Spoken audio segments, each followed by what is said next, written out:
কারণ যেই লাহুত মোকামে চলে যাবে কোন শিষ্য, তখন লাহুত মোকাম হলো আল্লাহর ঘর, যেটা লা মোকা বলে, যেটা সুম্মা দানা ফাতাদাল্লা ফাকানা কাবা কাউসাইনা ওয়াদনা, যেটা আমির খসরু বলেছেন, খোদা খুদ মীরে মজদিশ বুদান্দার লা মোকা খসরু, মোহাম্মদ শমায়ে মাহফিল বুদ সব যায় কি মন বুদম।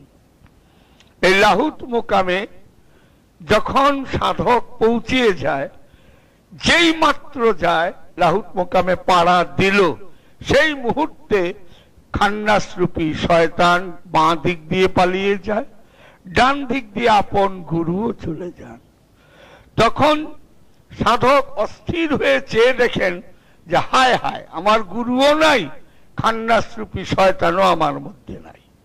তখন সাধক দেখতে পান কি, হাফেজ সিরাজির ভাষায়, চু খুদরা বিন গারাম দিদাম হামুনাস, যখন নিজেকে সম্পূর্ণরূপে নাই করলাম, তখন আমি দেখতেছি জামালে খুদ জামালে ইয়ারে দিদাম। তখন আমি দেখলাম আমার পীরও আমি, আমার মুরিদও আমি। এইখানেই তৌহিদ, এই তৌহিদ রাজ্যে তখনই গমন করে। সুতরাং চরম সত্যে পীর ধরাও শিরক, কিন্তু সেটা শেষ শিরক। শিরক মানে তখনও দুই আছে, আমিও আছি, আমার গুরুও আছে। এই দুজন যে পর্যন্ত আছে সেই পর্যন্ত সূক্ষ্ম শিরকে অবস্থান করে, কিন্তু লাহুতে গেলে আর তখন তৌহিদে বাস করে, তখন আর শিরক আর থাকে না। তো এখানেই সাধক বুঝতে পারে যে পীর আপেক্ষিক, সার্বজনীন নয়। পীর নাসুত মালাকুত জাবরুত পর্যন্ত আপনার সঙ্গে থাকবে। যেই লাহুতে আপনি চলে গেলেন, তখন পীরের দাম আর এক টাকাও না। সুতরাং সারা জীবন শুধু পীর পীর করবেন, এটাও বোকামি। এটা যারা জাবরুতে আছে তারা করতে পারে, আপত্তি নাই। কিন্তু যখন লাহুতে চলে যায়, তখন আর গুরু থাকে না। তাই বাবা জান শরীফ শ্বশুরেশ্বরী বলেছেন, যখন আমর রূপে আমি যাই, নিজ মুকুরে নিজেকে দেখিতে পাই।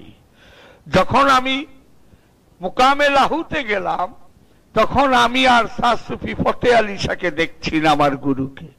তখন আমি আয়নার মধ্যে আমাকেই দেখছি। তখন এটাই লামুকাম। এই লামুকামে যাওয়াটাই পীরে কামেল হবার শেষ পথ। তারপরে ওই একটার পর একটা অগ্রসর হওয়া। এখন খাল থেকে নদীতে গেলেন, নদীর থেকে ছোট নদীর থেকে পদ্মা, ব্রহ্মপুত্র, মেঘনা। যেই মাত্র আপনি সাগরে পাড়া দিলেন, তখনই নোনা জল। এখন কক্সবাজারের কিনারেও নোনা জল, ওই বঙ্গোপসাগরেও নোনা জল, ভারত মহাসাগর, প্রশান্ত মহাসাগর, আটলান্টিক মহাসাগর, সব সাগরেই তখন নোনা জল।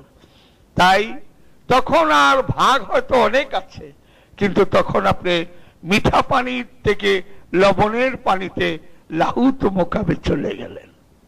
এই লাহুত মোকামের একটা ছোট্ট ঘটনা এখানে বললে হয়তো বুঝতে পারবেন যে লাহুত মোকামে যেতে হলে কি করতে হয়। গুরু নানক, উনি কিন্তু বাই বর্ন হি ওয়াজ এ মুসলিম। উনি জন্মগতভাবে মুসলিম ছিলেন, ওনার হিন্দু ভক্ত বেশি ছিলেন। তো উনার পীরের নাম বাবা বাহালুল দানা। তো বাবা বাহালুল দানা এবং ওনার গুরু নানকের মাজার ইরাকের বাগদাদে এখনো আছে, এটা অনেকেই জানে। তো উনি গুরু নানক যখন প্রচন্ড সাধনা করার পরেও উনি জাবরুত থেকে লাহুতে যেতে পারতেছে না, তখন গুরুর কাছে যান। গুরুর কাছে যাবার পরে গুরু বাবা বাহালুল দানা বললেন, বাবা ছোট ছোট 3টি পর্দা তোমার মধ্যে এখনো আছে। এই তিনটি পর্দাকে তুমি ছিন্ন করে দাও, তুমি আপনি লাহুত মোকামে যেতে পারবে। তখন গুরু নানক জিজ্ঞেস করলেন যে বাবা, ওই তিনটি সূক্ষ্ম পর্দা কি আছে আমার মধ্যে?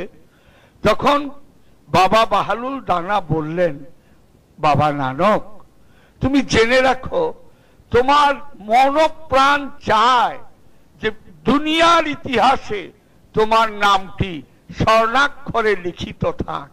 এই চাওয়াটাই লাহুত মোকামের একটি পর্দা। তারপরে তুমি মনে মনে চাচ্ছ যে দুনিয়ার মানুষ তোমাকে সম্মান করুক, ইজ্জত করুক, তোমার নাম নিয়ে ধন্য ধন্য হোক। এই যে তুমি এটা চাচ্ছ, এটাও লাহুত মোকামে যাবার পথে একটি পর্দা। তারপরে তুমি মনে মনে চাচ্ছ যে তোমার শিষ্যরা তোমাকে অনেকগুলো ফুলের মালা গলায় দিয়ে তোমাকে নিয়ে বাবা নানক জি জিন্দাবাদ, বাবা নানক জি জিন্দাবাদ এইরকম করুক, তোমার মন ফুলে একে খুশিতে বাগে বাগ হয়ে যাবে। এটাও তুমি মনে মনে চাচ্ছ। বাবা নানক, লাহুত মোকামে যেতে হলে এটাও একটি পর্দা। সুতরাং লাহুতে সর্বস্ব ত্যাগ করার পরেই যাওয়া যায়। তাই হাফেজ সিরাজি বলেছেন, চুখুদরা বিন গারাম দিদাম হামুনাস্ত। যখন নিজেকে দেখলাম যে সম্পূর্ণ হামুনাস্ত নাই করে দিতে পেরেছি, আর বিন্দু মাত্র অবশিষ্ট আমার নিজের মধ্যে আমিত্ব নাই, খান্নাসও চলে গেছে, গুরুও চলে গেছে, তখনই দেখলাম জামালে খুদ, আমি নূরময়, আমি জামালে ইয়ার, আমার গুরুও আমি, আমার শিষ্য আমি। এখানেই তাওহীদ। সুতরাং চরম সত্যে গিয়ে আর গুরু থাকে না, তখন নিজের গুরুও নিজে, নিজের শিষ্যও নিজে, নিজের পীরও নিজে, নিজের মুরিদও নিজে।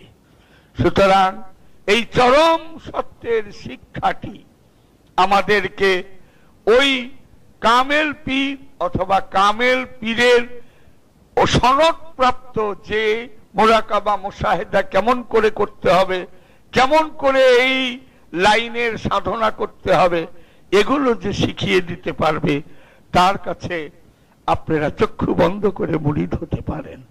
যেমন আমারই শিষ্য আছে রশিদ বেগমগঞ্জের, তারপরে বগুড়ার কাহালুর আপনার গিয়া নজিবুর রহমান, তারপরে ফরিদপুরের আজম শাহ, তারপরে বাড্ডার সৈয়দ তারিক, তারপরে ভালুকার ডাক্তার মোহাম্মদ আলী, এরকম দেবিদ্বারের খোরশেদ আলম, এরা কঠিন সাধনা করে যাচ্ছে। এখন তারা সম্ভবত জাবরুত মোকামে আছে, লাহুতে যেতে পারেনি একজনও। তাই সত্যকে জানার জন্য আসুন, একটু পরীক্ষা করুন না, মাত্র 120টা দিন। সারা জীবন তো কত সোয়াবের জোয়ার টানলেন, কত কিছু শরীয়তের ধর্মের অনুষ্ঠান পালন করলেন, তবলিগ জমাতে মাসের পর মাস, বছরের পর বছর চিল্লা দিলেন, অনুরোধ রইল, আকুল আবেদন রইল, একটিবার এসে মাত্র 120টা দিন কোরবানি করে দেখুন, সত্য উদ্ভাসিত হবে আপনার মধ্যে। খোদার কসম, আপনি সত্যের কামেল না হতে পারবেন, কিন্তু আল্লাহর যে গোপন রহস্য, আল্লাহর যে মারেফতের রহস্য, এটা তখন আপনি মর্মে মর্মে উপলব্ধি করতে পারবেন। এটা আমি চ্যালেঞ্জ না দিলেও অন্তত মনে প্রাণে বিশ্বাস করি, এবং সেই জন্য আপনাদেরকে আমি আকুল আবেদন করছি যে 120টা দিন এই মুরাকাবা মুশাহেদার জন্য আমার কাছে আসুন। যে কোনো পীরের মুরিদ থাকেন না কেন, আবার চুপ করে আসুন না, চুপ করে মুরিদ হন। আপনার মুরিদ হওয়াটা তো বড় না, 3 নম্বর বকরির বাচ্চার মতো ফাল পারলে তো চলবে না। সত্য পাওয়াই আপনার আকাঙ্ক্ষা। আর যদি মনে করেন যে না, আমার সত্যের প্রয়োজন নাই, আপনি আইসেন না। আপনি পীরের মুরিদ হন, চাই আপনি ওহাবি হন, চাই আপনি যে ধর্ম, আমার মুসলমান ধর্মের হন বা যে কোনো ধর্মের হন, আপনি মাত্র 120টা দিন আমাকে পরীক্ষা করে দেখুন। যদি কিছু না পান, দাঁড়িয়ে আমাকে মিথ্যুক, প্রতারক বলে যা ইচ্ছা গালি দিয়েন, আমি মাথা নত করে মেনে নেব। এই সত্য সুন্দর পথে আসার জন্য আমি আকুল আবেদন করছি তাদেরকে, যারা সত্যকে জানার, চেনার এবং সত্যকে আলিঙ্গন করার জন্য, সত্য সাগরে অবগাহন করার প্রবল স্পৃহা যাদের মধ্যে আছে, তাদেরকে আমি আকুল আবেদন জানাই, আসুন একটিবার আমাকে পরীক্ষা করে দেখুন। আসসালামু আলাইকুম।